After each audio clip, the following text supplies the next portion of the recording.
Oh, this is the board me and my friends affectionately call the socket board.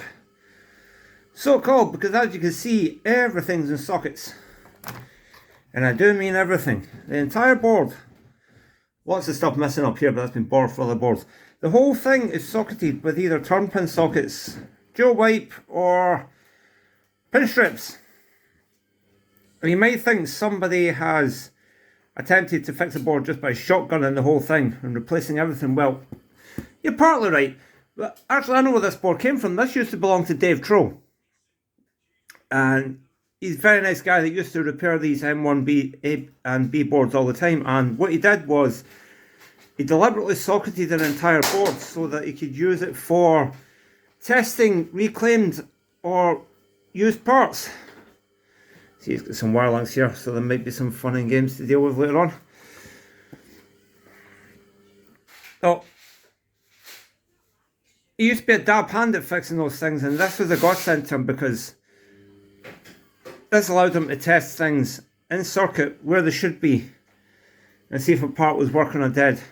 I mean, sometimes you have to do stuff like this to test things if you don't have all the fancy test gear, but as you can see at the minute, it's looking a bit sorry for itself because most of the parts were robbed for other boards over the years, and I mean, he's had this board for quite a few years. And so far as repairing things go, Dave Trows has retired and all his stuff's moved on. So this board ended up in Ben Oldbury's possession and has since come up here. So most of all the driver stuff is missing, but the core of the systems here, 68681, processor, RAM, GAL. So long as that stuff's there, you've got a good chance of getting something running. We just need to borrow a few parts from somewhere, and I'm thinking of using that one here. That's got the strange corrosion on it. Where's that again? Yeah. You can just about see it. Down there. So I'm thinking about salvaging parts from this one and see if we can revive this one. Right, so just doing a scan across the board real quick. You see, he did a good job on the socketing. Our serial chips are missing. We don't need them. We need to find crystals from somewhere. We need U7. We need U11, U10, and U27. Might get away without a U27. That's your 556. But I think there might be a workaround for that. That's a reset circuit, as we know. U42. We need a U42. Where is that? I'm not at home. U42 is... No, sound up. We won't need that. Forget this, that,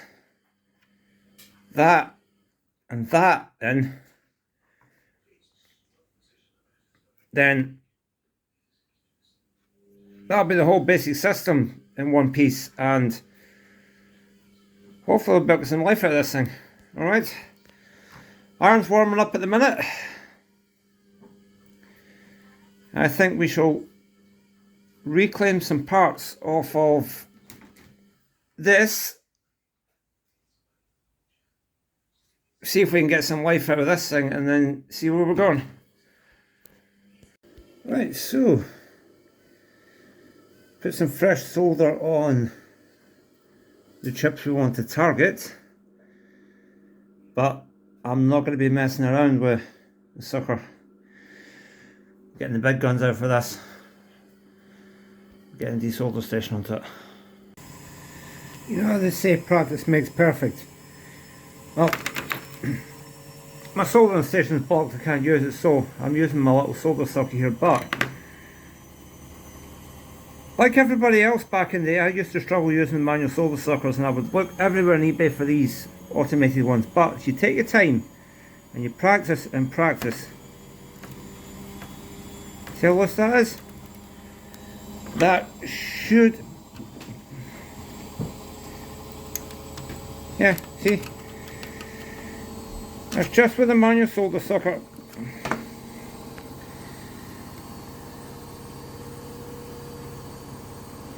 No pads, no damage. Well, apart from the corrosion that's already there. See, if you practice and practice and practice, you can do just about anything, including the art of manual soldering. I mean, I struggled with it as well, but as you can see there, hold on, focus isn't working. Focus! That's better. No damage to that chip at all. Right.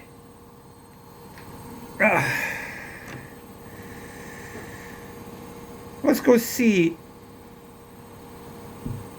if I can find one of those. Just carefully working my way through these now and straightening the legs.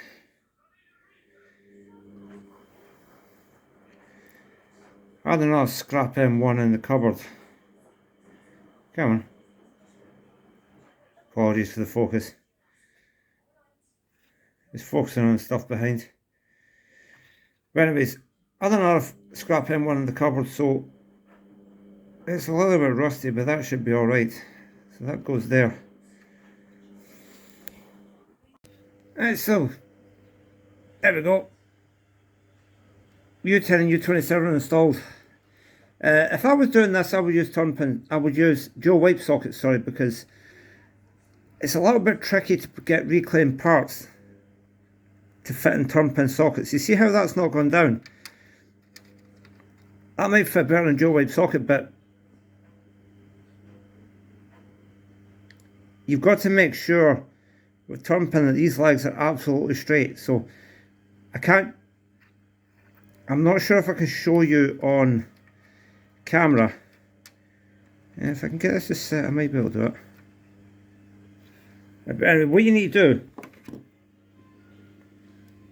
is you need to come in with your pliers and just nip that pin down, and then you go to the next one, nip it down, go to the next one.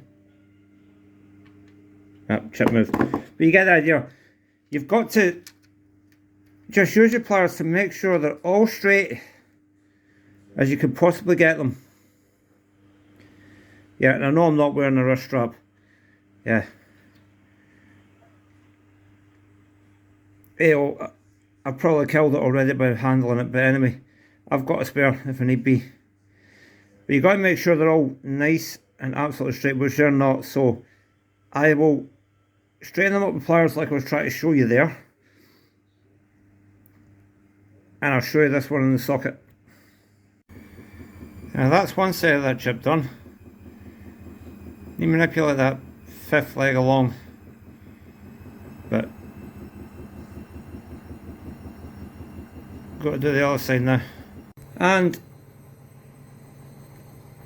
it's in. Right, couple more chips to go. We've got one for here, and we've got one to fit up here, and then we'll see. Now we've got the two crystals to fit as well, and then we'll see what the voltage levels look like. Right, there we go. The basic system is put together. That battery here still holds 0.6 volt for charge, but I need to put a new coin cell in there. Because this there looks a bit suspect. Have to keep an eye on him. Right, I'm not going to power it up just yet because I've got a few chips here. I've still got to put these crystals in. That's a 5-minute job though. I've got a few chips here that are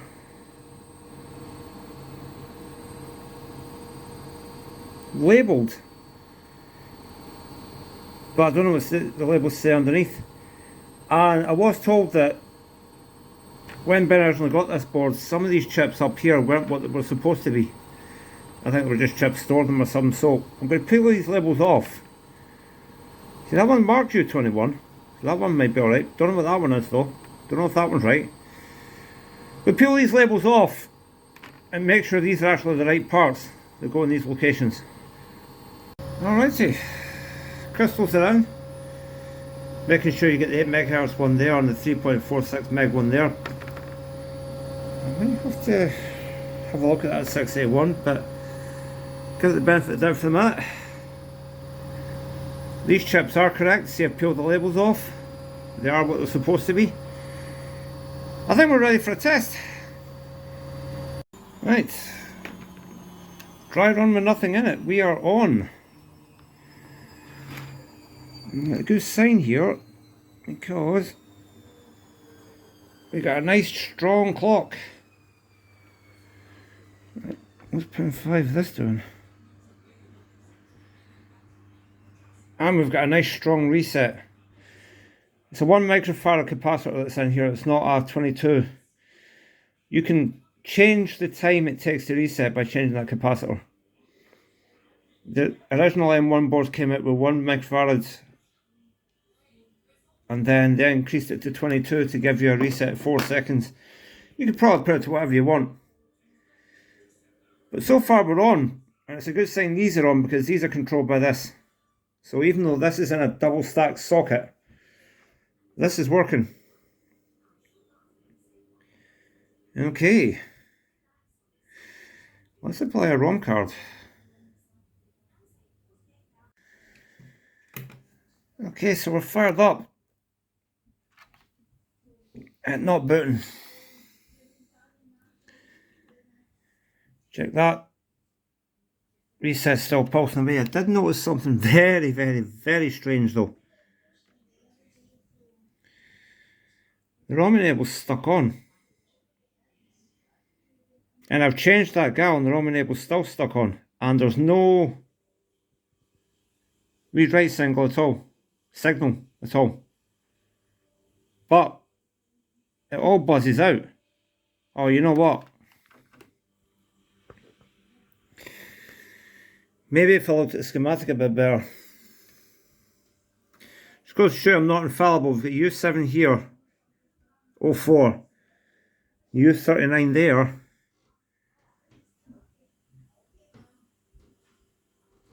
Is 00.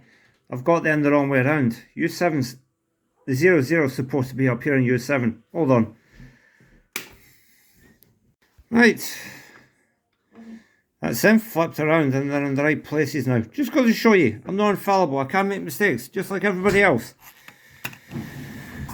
Okay. Just quick let me make sure everything's right around. Still not booting. Right, so it's not booting at the minute. I tried removing a couple of parts.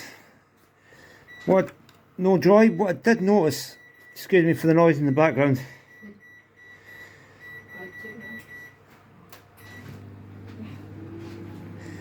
is that the cube one removed so it can't reset. I've got activity in all the address lines, but I've got nothing anywhere else on U11 here. So I checked all these upper ones as well and they're all dead too, and they shouldn't be. They should be doing something. If anything with Q1 removed, they should all lock on. So I've had to dig around upstairs and I've actually got some spare 259s, so let's swap this out for new. Right. Swap Q11 out and that solved that problem. Now it's all sticking high as I expected it to. But I'm not getting any activity still and I'm not getting a boot, so I've had another dig upstairs and I found my box of my old Maygay spares, so I'm going to swap the 681 and the processor to roll them out. I've already removed all the driver ICs from about the place, just to rule those out as well. But we'll swap this CPU and 681 and see what happens. So 681 CPU didn't solve it. Actually bent the pins on this one. I accidentally leaned on it. That's alright, I'll fix that. Change the CPU back. CPU is working. Because occasionally this does start up. Very occasionally it starts up and then it dies again. Didn't notice something though.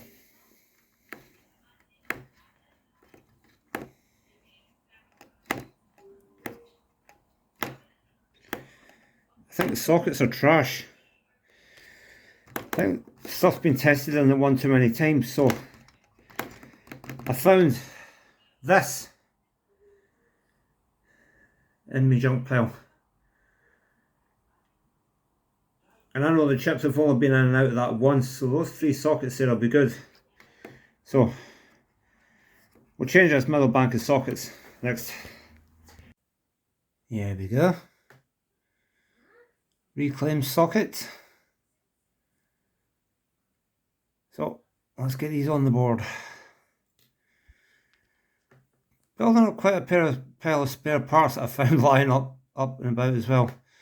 So yeah. Right, and 2 sockets are in. Let's get chips in. Right. I don't know if this will solve anything, but the old sockets were definitely trashed because that is taking a bit of effort to push in. And that's got a good solid grip then. Right, so see if we pick a CPU to put in. What is it? No processor here. This one. Where's it? Yep. Good solid contact. Piston nice and flat. Right, we'll get it back together and have a retest. So this board is fast becoming the resocket board or the D-socket board. I've taken U27 out of the socket and soldered it straight to the board, and I've still got very flaky reset, but if I press down hard on the board, occasionally, very occasionally, it'll start to boot.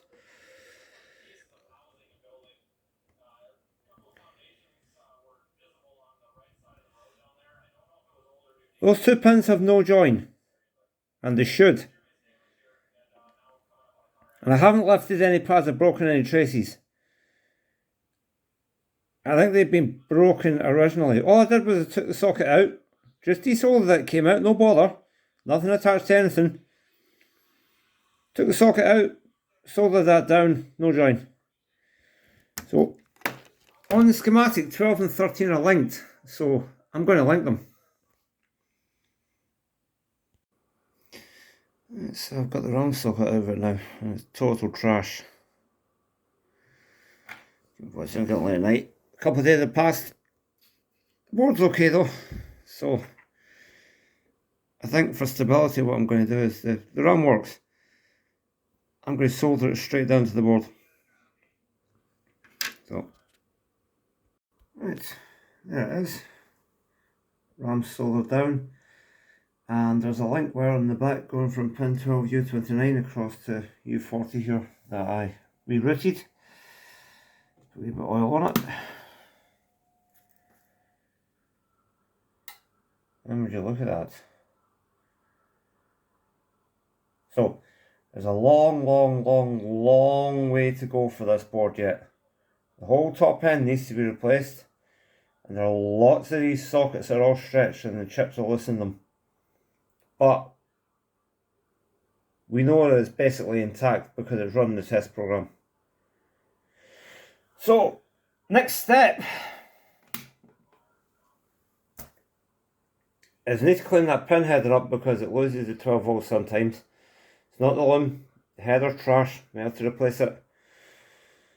You tidy all this up, get a new coin cell for it. A coin cell mod, I'm going to take note of how that's done and keep that in mind for my own stuff. And we need to repopulate all these sockets that I took parts out of. But the core of the system is running. And with any luck, I'm in between my shifts now. I'm night shift the next couple of days, but with any luck, we'll get this actually playing. Alright. So, that's 3 out of 4 at the minute. We'll get back onto that one, have a look at it. We need to repopulate it. We took some parts off of that to repair this, but we'll get new for that. This one's used for testing. The other one's going to be on the machine.